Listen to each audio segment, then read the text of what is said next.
ஆழ்வார் எம்பெருமானார் ஜீயர் திருவடிகளே சரணம், ஜீயர் திருவடிகளே சரணம்.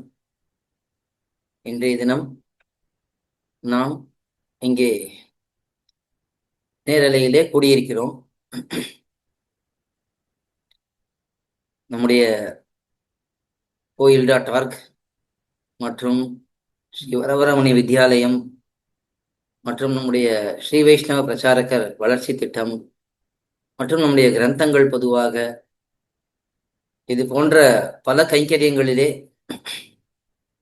தொடர்ந்து தம்மை விடாமல் ஈடுபடுத்திக் கொண்டிருந்த ஸ்ரீ வரதராஜன் சுவாமி அவருடைய சுப ஸ்வீகார தினம் இன்றைய தினம். இந்த தினத்திலே நாம் இந்த சுப ஸ்வீகாரத்தை பெரியோர்கள் எப்படி அனுஷ்டித்தார்களோ அந்த கிரமத்திலே நாம் இன்றைய தினம் அனுஷ்டிக்க இருக்கிறோம். இது சில சில பிராந்தியங்களிலே இந்த அனுஷ்டானமானது நன்றாக காணப்படுகிறது. முக்கியமாக பாண்டிய நாட்டு திவதேசங்களிலேயும் அது சம்பந்தமுள்ள இடங்களிலேயும் இந்த அனுஷ்டானம் காணப்படுகிறது. ஸ்ரீ வைஷ்ணவர்கள் குடும்பத்திலே யாராவது பரமபதத்துக்கு போனார்கள் என்றால் அவர்களுடைய இந்த சரம கைங்கரியங்கள் எல்லாம் பூர்த்தி ஆகக்கூடிய தினமான இந்த 13ஆம் தினம், இந்த தினத்தன்று ஸ்ரீராமாயணம் சேவிப்பது என்று ஒரு வழக்கம் வைத்துக் கொண்டிருக்கிறார்கள். அது முக்கியமான ஸ்லோகங்களை எடுத்து சேவிப்பது, இல்லைன்னா அந்த ஸ்ரீராமாயண சரித்திரத்தையே அனுபவிப்பது என்று இப்படி ஒரு விதமாக இங்கே பெரியோர்கள் பண்ணுவார்கள்.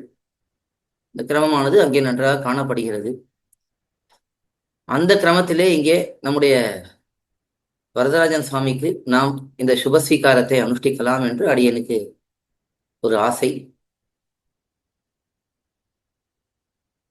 இந்த ஸ்ரீராமாயணத்தின் மூலமாக நாம் தெரிந்து கொள்ளக்கூடிய முக்கியமான விஷயம் என்ன என்பதுதான் இந்த ஸ்ரீராமாயண பாராயணத்துக்கான காரணம். எம்பெருமான் எத்தனையோ அவதாரங்கள் பண்ணியிருக்கிறான். மீனோட அமை கேழல் அரிகுரலாய் முன்னுமிராமனாய் பின்னுமிராமனாய் தானாய் தாமோதரனுமாய் கற்கியுமானான் என்று திருமங்கை ஆழ்வார் எம்பெருமானுடைய தசாவதாரங்களை எடுத்து காட்டுகிறார். அதிலே ஒரு ஆச்சரியமான விஷயம் நாம் அதிலே நினைத்து பார்த்தோம் என்றால், இந்த பாசுரத்திலே முன்னுமி ராமனாய் பின்னுமி ராமனாய் தானாய்னு காட்டியிருக்கிறார். இப்ப தான்னு எம்பெருமானை சொல்லும் பொழுது ராமாவதாரத்தை எடுத்து காட்டியிருக்கார். அப்போ ராமாவதாரம் எம்பெருமான் மிகவும் உகந்து தானே ஏற்றுக்கொண்ட அவதாரங்களிலே சிறந்த அவதாரம் என்பது தோன்றும்படிக்கு அந்த வார்த்தை அமைப்பானது இருக்கிறது. இந்த ராமாவதாரத்துக்கு அப்படி என்ன ஏற்றம் என்றால், எம்பெருமான் இந்த உலகத்திலே அவதரித்து தேவர்கள் எல்லாரும் போய் பிரார்த்திக்கிறார்கள். ராவணன் முதலான அசுரர்களுடைய தொந்தரவு தங்களுக்கு மிகவும் அதிகமாக இருப்பதனாலே தங்களாலே சுகமாக வாழ முடியவில்லை, ரிஷிகளாலே தர்மங்களை ஒழுங்காக அனுஷ்டிக்க முடியவில்லை என்றெல்லாம் எம்பெருமானிடத்திலே போய் க்ஷீராப்தியிலே முறையிடுகிறார்கள்.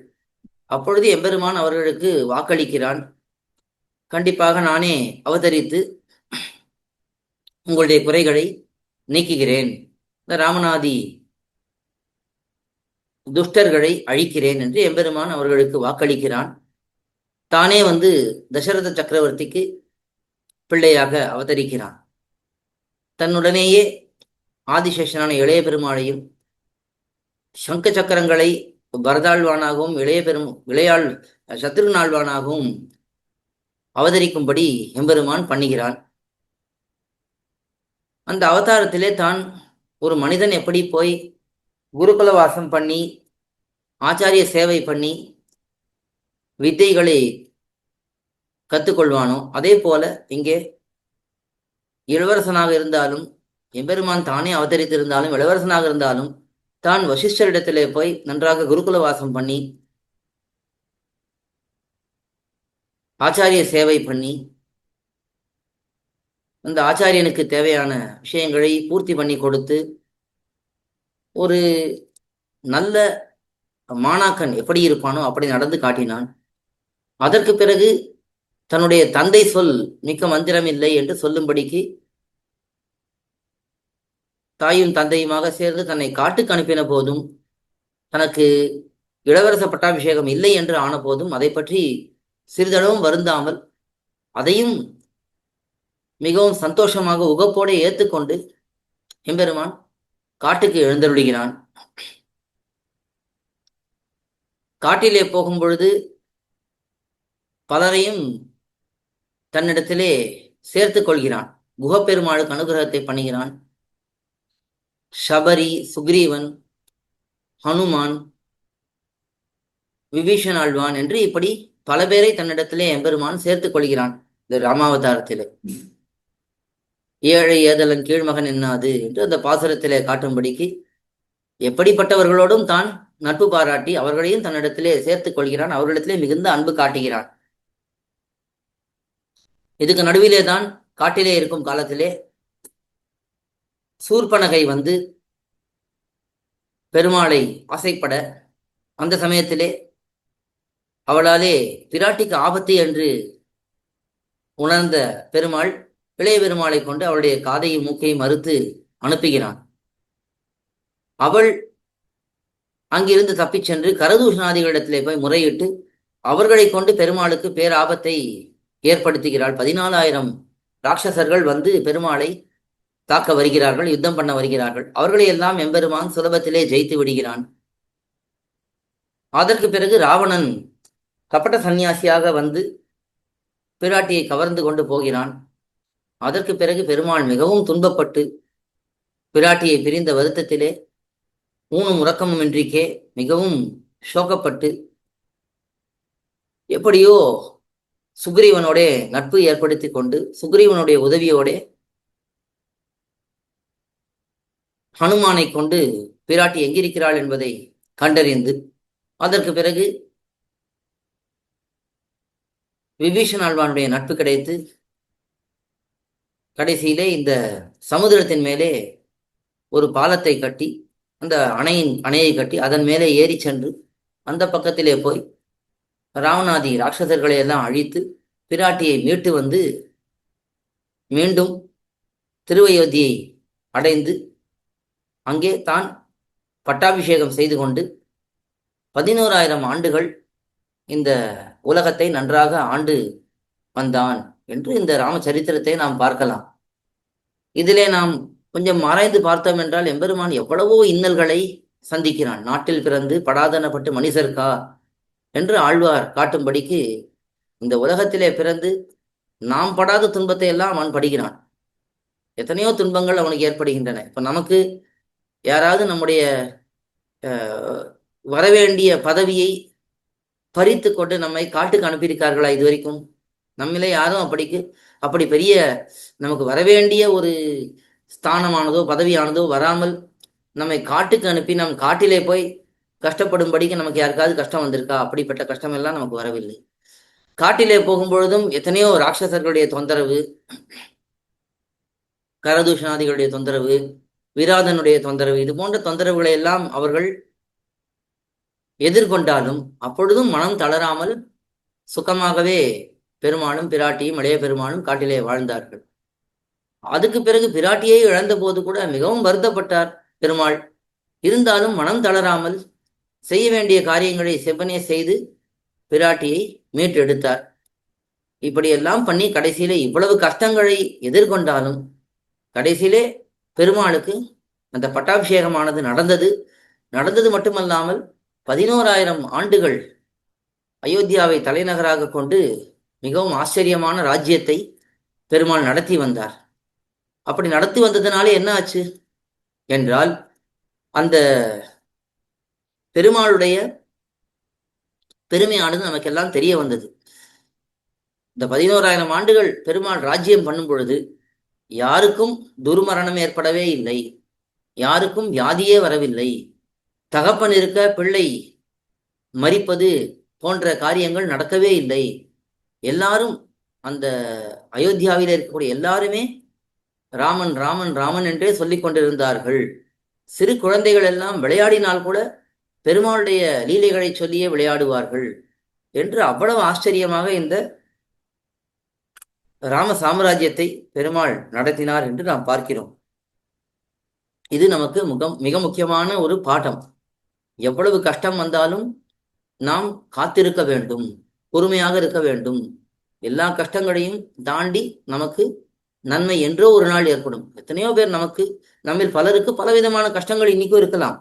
ஆனால் நாம் அந்த கஷ்டங்களை தாங்கிக் கொண்டிருந்தால் என்னைக்கோ ஒரு நாள் அந்த கஷ்டங்களிலிருந்து நமக்கு விடிவு ஏற்படும். இது ஸ்ரீராமாயணத்துல ஒரு ஸ்லோகமே இருக்கு.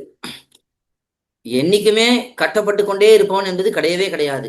எவன் ஒருவன் பொறுமையாக இருக்கிறானோ அவன் எந்த கஷ்டம் வந்தாலும் அந்த கஷ்டத்தை தாண்டி அவன் சுகமாக இருப்பான் என்று, இந்த பொறுமையாக இருப்பவனுக்கு அந்த சுகமானது கண்டிப்பாக என்றோ ஒரு நாள் ஏற்பட்டே தீரும் என்று காட்டப்படுகிறது. இப்படி இந்த ராம சரித்திரத்திலே இதை நாம் முக்கியமாக பார்க்கிறோம். இதை இந்த சமயத்திலே இது போன்று ஒருவர் நம்மை விட்டு பிரிந்து போகும் பொழுது எப்படி பார்க்க வேண்டும் என்றால், நமக்கு மிகவும் பிரியமானவர், நம்மிடத்திலே மிகவும் அன்பு கொண்டவர், நாமும் அவரிடத்தில் அன்பு கொண்டிருக்கிறோம், நிறைய சத்கைங்கரியங்களை பண்ணி கொண்டிருந்தவர். அப்படிப்பட்டவர் நம்மை விட்டு பிரிந்தது நமக்கு பெரிய ஒரு சோகம்தான்.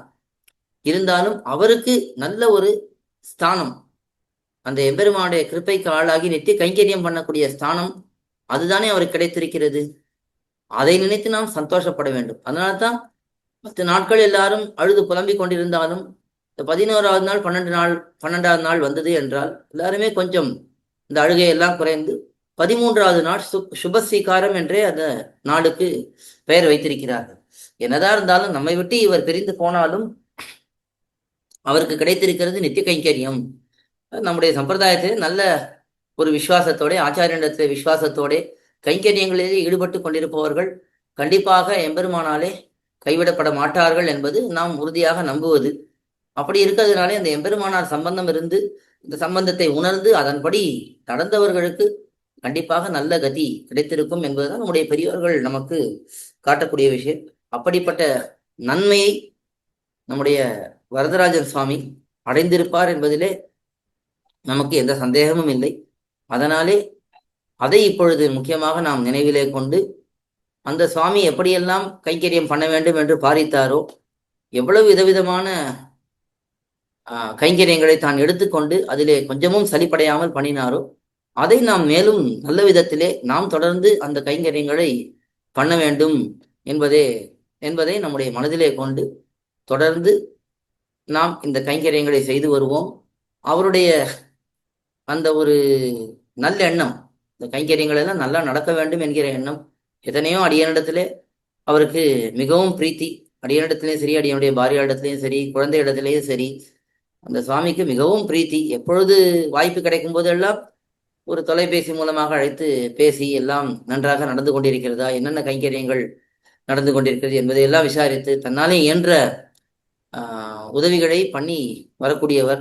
அப்படிப்பட்டவர் நம்முடைய இந்த வரவரமணி வித்யாலயம் குழந்தைகளிடத்திலே அவ்வளவு ஆசையோட விஷயங்களை சொல்லிக் கொடுத்து வருபவர். அவர்களிடத்திலே ஒரு தொடர்ந்து தொடர்பிலே இருந்து கொண்டு அவர்களுக்கு எப்பொழுதும் ஒரு நல்ல ஒரு வழிகாட்டியாக இருந்து கொண்டு அவர்களை ஊக்கப்படுத்தி பாசுரங்களை எல்லாம் நன்றாக மனப்பாடம் பண்ண வைத்து இப்படியெல்லாம் பல விதத்திலே பண்ணினவர். அதே போலத்தான் நம்முடைய பிரச்சாரகர் வளர்ச்சி திட்டத்திலேயும் புதிதாக நாம புது பேச்சஸ்லாம் ஆரம்பிக்கும் பொழுது கூட அவர் விடாமல் அதிலேயும் கலந்து கொண்டு இதிலேயும் தன்னாலி என்ற பங்களிப்பை செய்து புதிதாக வருபவர்களுக்கு எப்படி எப்படியெல்லாம் நாம் முன்பு பண்ணினோம் என்பதையெல்லாம் எடுத்து காட்டி பொறுமையாக அவர்கள் நல்ல விஷயங்களை அங்கே பகிர்ந்து கொண்டார்கள் என்றால் அதை மிகவும் ஆர்வத்தோட கேட்டு இவ்வளவு பெரிய நல்ல ஒரு பாக்கியம் நமக்கு கிடைத்திருக்கிறது என்று சந்தோஷப்பட்டு இப்படி எல்லா விதத்திலேயும் நல்ல ஒரு சிறந்த ஸ்ரீ வைஷ்ணவராக விளங்கியவர். அவருக்கு நல்ல கதி ஏற்பட்டிருக்கும் என்பதை நாம் நினைவிலே கொண்டு அதை நாம் இந்த தினத்திலே மகிழ்ச்சியோட அதை நினைவு கூற வேண்டும் என்பதுதான் இங்கே நாம் நினைக்க வேண்டியது. இது இந்த சுவாமிக்கு நாம் பண்ணக்கூடிய ஒரு சின்ன ஒரு சமர்ப்பணம். எத்தனையோ அந்த சுவாமி நம்முடைய குழுவிலே இருந்து கொண்டு, நம்முடைய குழாத்திலே இருந்து கொண்டு எத்தனையோ கைங்கரியங்கள் பண்ணியிருக்கிறார். அதற்கு நம்மாலான ஒரு சிறிய ஒரு சமர்ப்பணமாக இதை நாம் பண்ணுகிறோம். கோயில்.org நம் சம்பிரதாயத்தின் பல்வேறு புத்தகங்களை பல மொழிகளில் வெளியிட்டுள்ளது. சம்பிரதாய அடிப்படை விஷயங்கள் முதல் ஆழ்ந்த அர்த்தங்கள் வரை உள்ளடக்கிய பல புத்தகங்கள் books.coil.org வலைத்தளத்தில் உள்ளன. இப்புத்தகங்களை வாங்க coil.org@gmail.com மூலமாகவோ அல்லது வாட்ஸ்அப் எண்கள் 8220151966 அல்லது 9600595273 மூலமாகவோ தொடர்பு கொள்ளலாம்.